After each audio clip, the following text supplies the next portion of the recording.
el camino del agua.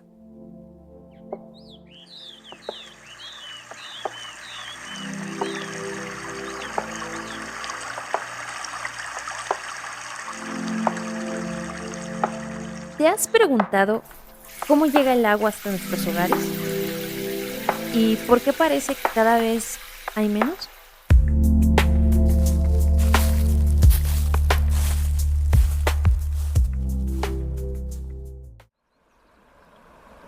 Por ejemplo, en el estado de Michoacán, su abastecimiento es diverso y se da mediante ríos, arroyos, manantiales, lagunas, además de fuentes subterráneas como lo son los pozos y norias.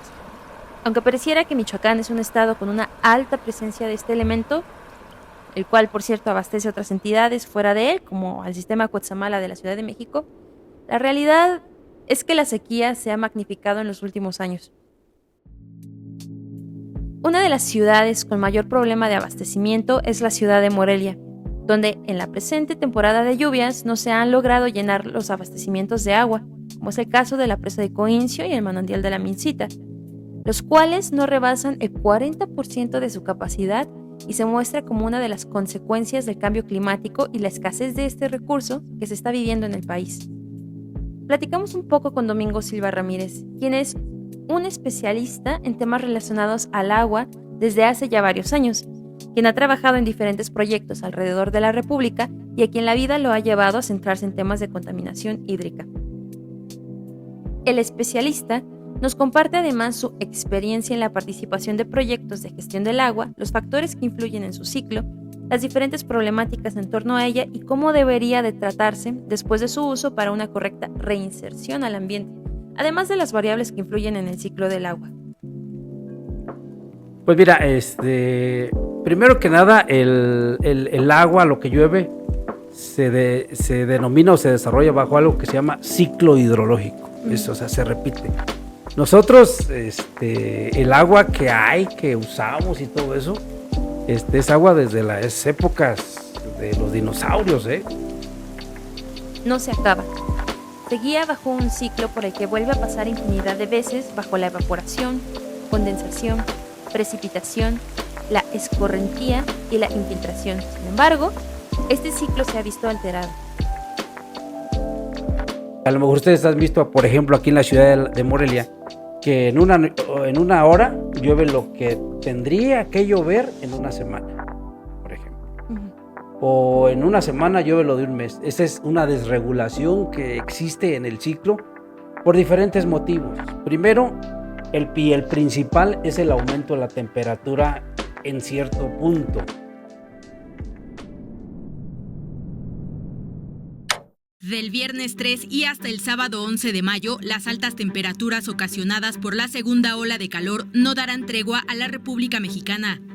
Durante 9 días, se estima que el termómetro supere los 45 grados Celsius. De acuerdo con el Servicio Meteorológico Nacional, se espera que las temperaturas máximas superen 45 grados en Chiapas, Guerrero, Michoacán, Oaxaca, Tabasco y Veracruz. Según los datos del Gobierno de México, el cambio climático ha aumentado la temperatura nacional en 0.85 grados Celsius, lo que no podría parecer mucho, pero que nos ha traído las olas de calor más altas registradas hasta el momento. Hay temperaturas que se han incrementado en ciertos puntos, entonces aumentan la evaporación y perjudican la infiltración propiamente del agua. Ordenamiento del territorio, o tal vez sí lo existe, la tengo la autoridad municipal, pero lo que sí no existe es un ordenamiento integral hídrico, ya es específico. Y por eso hay todas estas desregulaciones. Es decir, el tema de cómo necesitamos preservar a las generaciones futuras, que es a donde creo que hacia allá va la pregunta más específica tuya, tenemos que hacer un ordenamiento integral respecto y específicamente de lo que es el agua. Depende de la temperatura, es una correlación temperatura-precipitación que se tiene que analizar para ver cuánto escurre, cuánto se evapora, cuánto regresa al ciclo y cuánto se infiltra. Es dentro de las ciudades donde se viven las problemáticas en torno al agua de una forma caótica. pues no todas están pensadas para lidiar con el cambio climático extremo. Las tuberías no tienen la capacidad de filtrar altas cantidades de agua de lluvia, haciendo que los ríos se desborden o se salgan las aguas del drenaje. Además de que su diseño no está adecuado para crecer sin afectar al medio ambiente. Entonces también la presión que ejercemos sobre los recursos hídricos es muy importante. Si hacemos una regresión histórica en el sentido de ver cuántos habitantes tenía Morelia hace 20 años, hace 30 años, cambia la demanda y aumentan los fraccionamientos, aumenta esto, aumenta el cemento incrementa la temperatura potencialmente casi hasta 4 hasta 6 grados, depende del tipo de materiales, ¿sí? Y también vemos que no es malo que crezca una ciudad, no es malo el desarrollo de infraestructura, lo que pasa es que no existe ese equilibrio entre el desarrollo de la infraestructura con el respeto a la naturaleza para que exista esa infiltración al subsuelo. Los gobiernos tienen la responsabilidad de hacer frente a las necesidades que se les presentan a los ciudadanos y lidiar con la crisis dentro de lo que les compete. Sin embargo, la forma en la que han actuado no suele atender la raíz de las problemáticas. Ya Morelia es para que se rediseñe con otra expectativa. Uh-huh. ¿Cuál es tu realidad? ¿Y cuál es tu expectativa? ¿Y en cuánto tiempo? Sí. Porque los gobiernos actuales, o sea, yo no... caen en la inmediatez de resolver las cosas, uh-huh. No propia, aunque tengan un implan, el implan no hace lo conducente o lo necesario para articular toda esta serie de problemáticas. En días recientes, el gobierno de Michoacán ha tomado diferentes acciones para rescatar fuentes de agua, como en la zona de Pátzcuaro y alrededores, mediante la reinserción de los acúmaras, especie nativa en el lago, limpieza de manantiales y la reforestación en la zona alrededor del lago. Sin embargo, las acciones realizadas no parecen acabar con las problemáticas que enfrentan. No es malo como una acción mediática, ¿no? Digo con todo respeto para todos los que implementar esto, pero para las especies del lago de Pátzcuaro, una cuestión importante es que han migrado o ya no están por el hecho de que necesita y es necesario un ecosistema acuático sano. Uh-huh. Hablemos de los contaminantes. Un caso común es el que los alimentos sean regados con aguas negras al no tener al alcance agua limpia para las siembras, lo que representa un problema salubre para la población, especialmente para niños menores de 6 años y adultos mayores. Pero principalmente con lo que no se tiene que regar es con todas las verduras que nos comemos. Sí. Esa sí debe ser agua de pozo, agua destinada para, incluso con eso, ya hay normas que te dicen, bueno, ¿qué calidad tenemos? ¿Qué conductividad eléctrica? ¿Qué pH? Etcétera, etcétera. Y un sinfín de cosas ajá. Para asegurar que nosotros estamos comiendo fruta, verdura con calidad. Incluso al pasar al lado de aguas negras o estar en contacto con ellas en las inundaciones, se pueden prestar diferentes malestares en el cuerpo. Cuando tú vas al río Chiquito, observen un fenómeno, o pasas, y si pasas del lado del río, te pueden arder los ojos. Eso quiere decir que hay patógenos en el viento. O hueles como un olor a gas metano, pues, o sea, o hay se llama sulfuro de hidrógeno, y hay varios componentes químicos que tienen reacción tendiente al agua, pero más, por ejemplo, en diciembre a febrero, donde tú ves como es un lodo grisáceo no digerido, le nombramos nosotros, el que está por ahí en el río.